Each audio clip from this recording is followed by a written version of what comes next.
Gusto kong explore and investigate para malaman natin kung ano pa talaga ang lagay ng lugar na ito. At bago nga kami nakapunta dito, mahaba pa ang mga binayahe namin. Okay ka muna.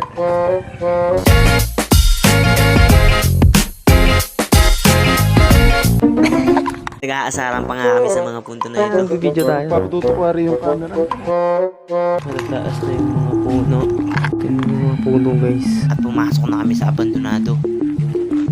Kita nyo. Basag-basag na. Talagang luma na talaga. At kung mapapansin nyo, talagang halatang military base sa mga sign na yan. Special action. At pagpasok mo nga ng kakaunti, makikita mo na ang mga palikuran nila. May cellphone. Yung flashlight natin, bro. Kahit umaga pa lang, medyo madilim na sa loob. Siguradong mga Kristiyano o mga dating sundalo. At sa tabing hagdanan, halatang ginawa na ring tulugan. Pre. Buksan mo.